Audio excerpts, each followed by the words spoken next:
Une épaisse couche de neige durcie couvrait la terre. Le vent qui soufflait avec violence en faisait tourbillonner les monceaux accumulés au coin des rues ou le long des maisons. C'était une de ces soirées sombres et froides où les gens bien logés et bien nourris se pressent autour d'un bon feu et s'applaudissent de n'être pas dehors, où les malheureux sans abri et sans pain s'endorment pour ne plus s'éveiller, où plus d'un paria de nos cités, consumé par la faim, ferme l'œil sur le pavé de nos rues pour ne plus le rouvrir que dans un monde qu'il ne peut pas trouver pire, quels qu'étaient ses crimes dans celui-ci. Telle était la situation au dehors, quand madame Cornet, la matrone du dépôt de mendicité où nous avons déjà fait pénétrer le lecteur, vint s'installer dans sa petite chambre devant un bon feu et se mit à considérer avec complaisance une petite table ronde sur laquelle était posé un plateau garni de tous les objets nécessaires à la plus agréable collation que puisse faire une matrone. En effet, madame Cornet était sur le point de se réconforter avec une tasse de thé. Elle regardait la table, puis le foyer où l'eau chantait doucement dans une petite bouilloire, et elle prenait de plus en plus un air satisfait. Elle en vint en vérité jusqu'à sourire à ce spectacle. « Vraiment, dit-elle en posant son coude sur la table, il n'est personne ici-bas qui n'ait à bénir la Providence, si on voulait seulement songer aux dons qu'elle nous fait, hélas. » Madame Cornet hocha la tête d'un air pensif, comme si elle déplorait l'aveuglement des pauvres qui méconnaissaient ses dons. Puis, introduisant une cuillère d'argent qui lui appartenait en propre dans une petite boîte à thé, elle continua ses préparatifs. Il faut peu de choses pour troubler la sérénité de notre âme. La bouilloire étant fort petite et bientôt remplie, déborda tandis que madame Cornet se livrait à ses réflexions morales, et quelques gouttes d'eau chaude tombèrent sur la main de la matrone. « Peste soit de la bouilloire !» dit-elle en la posant bien vite sur la cheminée. « Quelle sotte invention que ces bouilloires qui ne contiennent qu'une ou deux tasses! À qui peuvent-elles servir, sinon à une pauvre créature délaissée comme moi, hélas !» À ces mots, la matrone se laissa tomber dans son fauteuil, remit son coude sur la table et songea à son existence solitaire. La petite bouilloire à une tasse avait réveillé en elle le souvenir de feu M. Cornet, qu'elle avait enterré 25 ans auparavant, et elle tomba dans une profonde mélancolie. « Je n'en aurai jamais d'autre, dit-elle d'un ton rechigné. Je n'en aurai jamais de semblable. » On ne saurait dire si l'exclamation de madame Cornet s'adressait à son mari ou à sa bouilloire. Peut-être était-ce à cette dernière, car elle la regarda au même instant et la mit sur la table. Comme elle approchait la tasse de ses lèvres, on frappa doucement à la porte. « Entrez, dit-elle avec humeur. C'est encore quelque vieille femme qui meurt, je suppose. Elle meurt toujours quand je suis à table. Entrez vite et fermez la porte, que le froid ne pénètre pas dans la chambre. Eh bien, qu'est-ce » ? Rien, madame, rien, répondit une voix d'homme. Bonté divine, dit la matrone d'une voix beaucoup plus douce. Est-ce vous, monsieur Bumble? À votre service, madame, dit monsieur Bumble, qui était resté dehors à s'essuyer les pieds sur le paillasson et à secouer la neige qui couvrait son habit, mais qui, maintenant, faisait son entrée, tenant d'une main son tricorne et de l'autre un paquet. Dois-je fermer la porte, madame? La dame hésita modestement à répondre, dans la crainte qu'il n'y eût quelque inconvenance à s'entretenir à huis clos avec M. Bumble. Celui-ci profita de cette hésitation, et comme il était gelé, il ferma la porte sans attendre davantage l'autorisation. « Quel affreux temps, monsieur Bumble !» dit la matrone. « Affreux, en vérité, madame, répondit le bedeau. C'est un temps antiparoissial. Croiriez-vous, madame Cornet, que nous avons distribué, dans cette journée de bénédiction, 25 pains de 4 livres et un fromage et demi? Eh bien, ces mendiants-là ne sont pas contents. »« La belle merveille, est-ce qu'ils sont jamais contents ?» dit la matrone en savourant son thé. « Ah, c'est bien vrai, madame, » reprit M. Bumble. « Tenez, il y a un individu auquel, en considération de sa nombreuse famille, on a octroyé un pain de 4 livres et une livre de fromage bon poids. Croyez-vous qu'il en soit reconnaissant? Pas pour 2 liards. Savez-vous ce qu'il a fait, madame? Il a demandé un peu de charbon. Ne fût-ce, disait-il, que plein un mouchoir. Du charbon. Mais pourquoi faire, en vérité? Il voulait donc faire griller son fromage pour venir ensuite en redemander? Ces gueux d'indigents n'en font pas d'autres. Donnez-leur aujourd'hui du charbon plein un tablier, ils reviendront en demander autant 2 jours après. Ils sont effrontés comme des singes. La matrone octroya son approbation à cette belle comparaison, et le bedeau continua. On ne saurait croire jusqu'où va leur insolence. Pas plus tard qu'avant-hier, un homme... Vous avez été mariée, madame, je puis donc entrer avec vous dans ces détails. Un homme à peine vêtu, madame Cornet baissa les yeux, de quelques haillons en lambeaux, se présente à la porte de notre surveillant, qui avait justement du monde à dîner, et dit qu'il faut qu'on lui donne des secours. Comme il refusait de s'en aller, et que sa tenue scandalisait la compagnie, notre surveillant lui fit donner une livre de pommes de terre et une demi-pinte de gruau. « Mon Dieu !»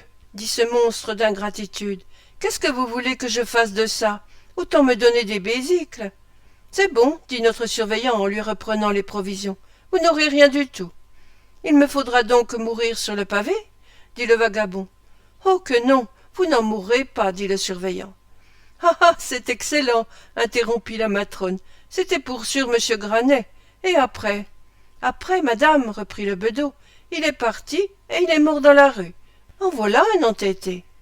Cela passe toute croyance, observa la matrone avec dignité. Mais ne vous semble-t-il pas, monsieur Bumble, que les secours donnés hors du dépôt de mendicité n'ont aucun bon résultat? Vous êtes homme d'expérience et vous pouvez en juger. Madame Cornet, dit le bedeau en souriant comme un homme qui a conscience de sa supériorité, les secours distribués hors du dépôt, s'ils sont donnés avec discernement, vous entendez, madame, avec discernement, sont la sauvegarde des paroisses. Le principe fondamental de l'assistance en dehors du dépôt, c'est de fournir aux pauvres, justement, ce dont ils n'ont que faire, et alors de guerre lasse, ils cessent leur importunité. Certes, s'écria madame Cornet, voilà une idée lumineuse. Oui, entre nous soit dit, c'est là le grand principe de la chose, reprit M. Bumble. C'est en vertu de ce principe qu'on vient en aide à des familles malades en leur faisant une distribution de fromage, comme le disent les impudents journalistes qui se mêlent de ce qui ne les regarde pas. Ce principe, madame Cornet, est maintenant en vigueur dans le royaume. Cependant, ajouta-t-il en ouvrant le paquet qu'il tenait à la main, ce sont des secrets administratifs, et sur lesquels on doit avoir bouche close, sauf entre fonctionnaires paroissiaux comme nous, par exemple. Voici le porto que l'administration destine à l'infirmerie. Il est d'une qualité excellente, naturelle, pur de tout mélange, en bouteille d'aujourd'hui, claire comme de l'eau de roche, et sans aucun dépôt. Après avoir approché une des deux bouteilles de la lumière et l'avoir agitée pour montrer la bonne qualité du vin, M. Bumble les porta toutes les deux sur la commode, plia le mouchoir qui les enveloppait, le mit dans sa poche et prit son chapeau comme pour s'en aller. « Vous allez avoir bien froid, monsieur Bumble, » dit la matrone. « Il fait un vent à vous couper la figure, » répondit celui-ci en relevant le collet de son habit. Madame Cornet regarda la petite bouilloire, puis le bedeau qui se dirigeait vers la porte. Et comme celui-ci toussait et qu'il allait lui souhaiter une bonne nuit, elle lui demanda timidement s'il voulait accepter une tasse de thé. Aussitôt M. Bumble rabattit son collet, posa son chapeau et sa canne sur une chaise et approcha une autre chaise de la table. Il s'assit lentement, tout en regardant la dame qui baissa les yeux. M. Bumble toussa de nouveau et sourit légèrement. Madame Cornet se leva pour prendre dans l'armoire une tasse et une soucoupe. Comme elle se rasseyait, ses yeux rencontrèrent encore ceux du galant bedeau. Elle rougit et se mit à préparer le thé. M. Bumble toussa encore, et plus fort qu'auparavant. « L'aimez-vous sucré, monsieur Bumble » demanda la matrone en prenant le sucrier. « Oui, madame, très sucré » répondit M. Bumble, les yeux toujours braqués sur madame Cornet. Si jamais bedeau eut l'air tendre, ce fut M. Bumble en ce moment. On versa le thé. M. Bumble mit un mouchoir sur ses genoux pour que les miettes de pain n'altérassent pas l'éclat de sa culotte courte, et se mit à boire et à manger. Parfois, au milieu de cet exercice, il poussait un profond soupir qui ne lui faisait pas perdre un coup de dent et qui semblait au contraire destiné à lui faciliter les fonctions digestives. « Vous avez une chatte, madame, à ce que je vois, » dit M. Bumble en apercevant une grosse chatte entourée de ses petits qui se chauffaient devant le feu. « Et des petits aussi, si je ne me trompe. »« Je les aime tant, monsieur Bumble, » répondit la matrone. « Vous ne pouvez vous en faire une idée. Ils sont si heureux, si agiles, si divertissants. C'est une vraie société pour moi. »« Ce sont de charmants animaux, » dit M. Bumble d'un ton approbateur, « et qui s'attachent à la maison. »« Oh oui, » dit madame Cornet avec enthousiasme. Ils aiment bien leur chez eux, que c'est un plaisir. Madame Cornet, dit lentement le bedeau en battant la mesure avec sa cuillère, j'ose dire, madame, que si un chat ou tout autre animal qui pourrait vivre avec vous ne s'attachait pas à la maison, il faudrait nécessairement que ce fût un âne. Oh, monsieur Bumble, fit la matrone. Il est inutile de déguiser la vérité, reprit monsieur Bumble, en balançant sa cuillère, d'un air à la fois digne et tendre, qui donnait plus de poids à ses paroles. Une bête qui se montrerait si ingrate, je la noierais de ma main avec plaisir. Alors vous êtes un cruel, dit vivement la matrone en allongeant le bras pour prendre la tasse du bedeau. Il faut que vous ayez le cœur bien dur. Le cœur dur, madame, dit monsieur Bumble. Le cœur dur. Il tendit sa tasse à madame Cornet et saisit le moment où elle la prenait pour lui serrer le petit doigt.